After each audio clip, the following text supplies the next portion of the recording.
Boundaries aren't meant to control others. They are meant to protect your energy. If someone respects you, they will honor the boundary. And if they don't, they will push against it. And when they do, it doesn't mean the boundary failed. It means it worked. Because now you know exactly who aligns with your peace and who doesn't. Welcome to Soul Time, a show that explores the world of unlocking your unique potential. My name is Dr. Katja Makowka, and I'm a teacher at school, a former teacher at universities, and a stress and mental coach. And I'm your host. We spend so much energy trying to teach people how to treat us. We explain, we re-explain, we drop hints, have the talk again and again, and still some don't get it. Or worse, they don't care. And at some point you realize life is too short for that. Respect isn't a lecture you repeat until it sticks. It's a standard you live.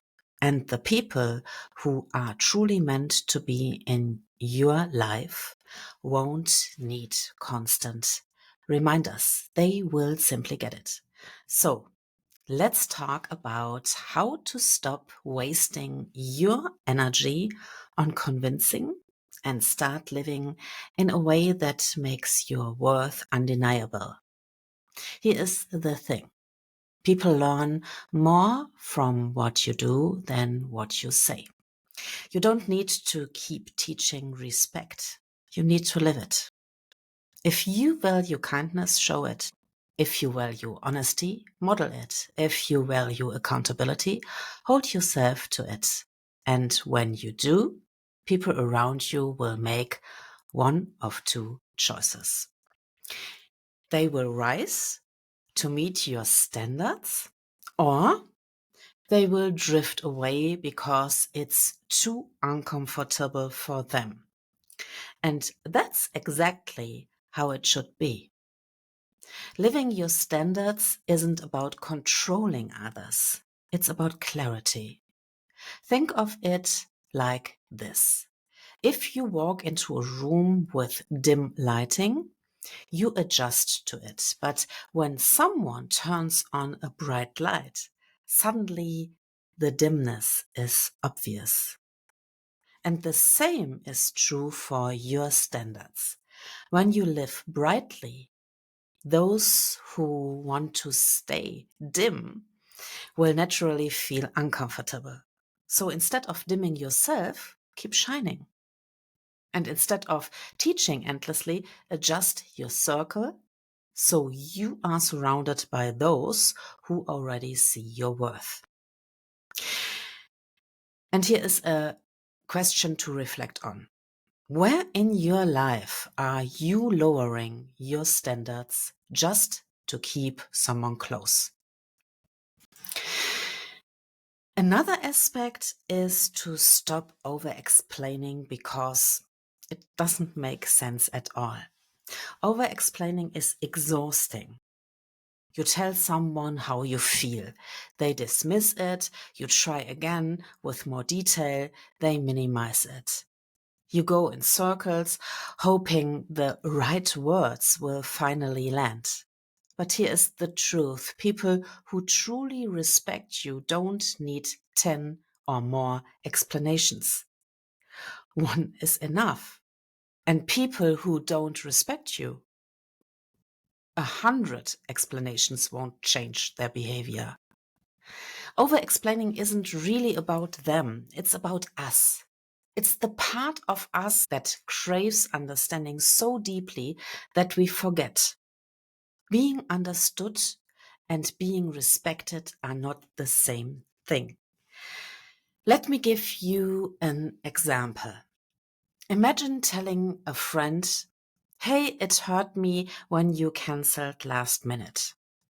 If that friend values you, they will say, I'm sorry, I didn't realize the impact. I will do better. One explanation, done. But if the friend says, you are too sensitive or that's not a big deal, then no amount of re-explaining will create respect.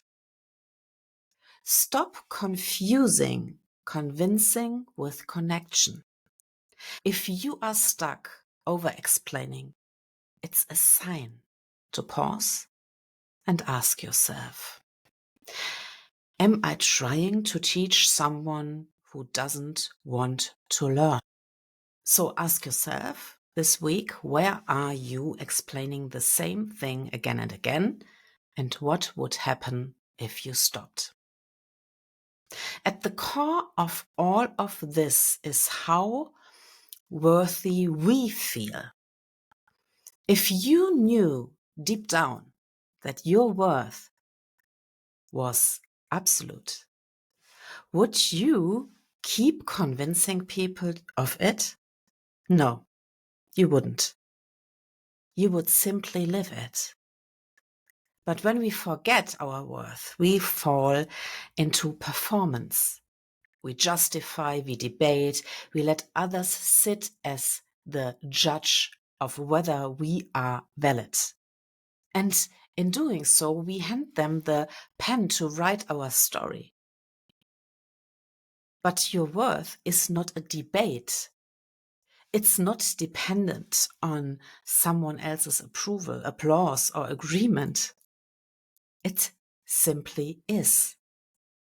Seeing your worth is about reclaiming the inner voice that says, I'm enough. It's about recognizing that every time you minimize yourself for someone else's comfort, you are chipping away at your own self-trust. And without self-trust, boundaries collapse. Standards slip and resentment builds up.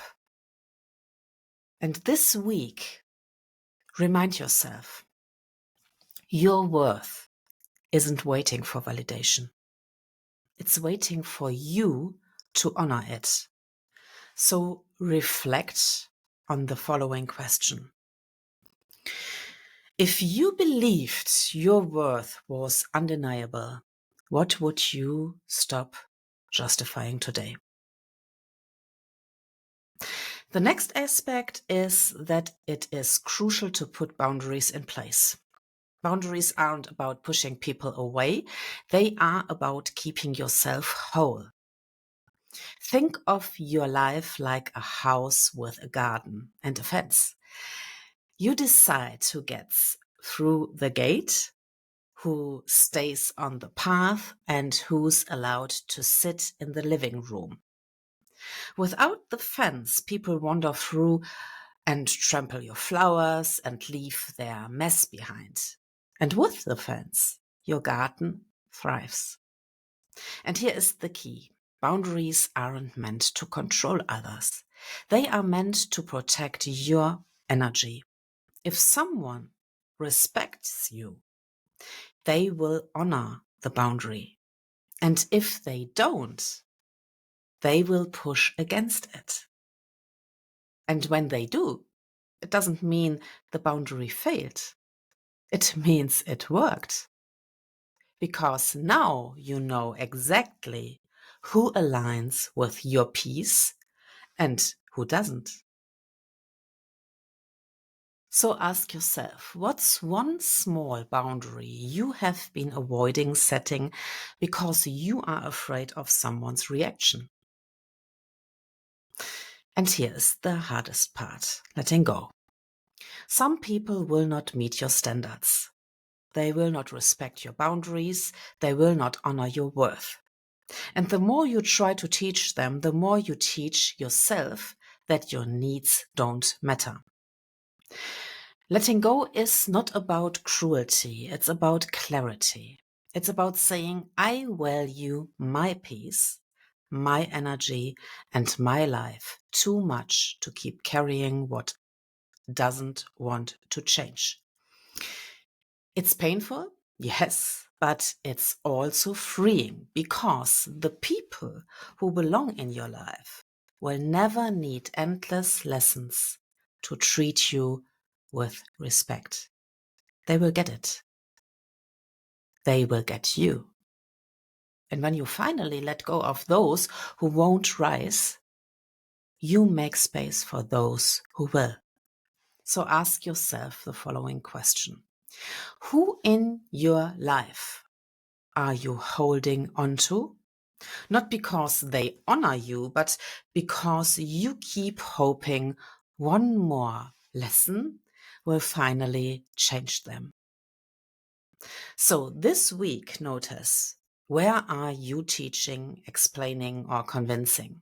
And ask yourself, is this really my job? Or is it my job to live my standards and let the rest sort itself out? Because life is too short to keep teaching people how to treat you. Live your worth, live your peace, and the right people won't need the lesson. Thank you so much for taking the time to listen to Soul Time. I'm very grateful because you have given me the greatest treasure of your life, your time. If you enjoyed this episode, click the subscribe button so that you get a notification every time a new episode is out.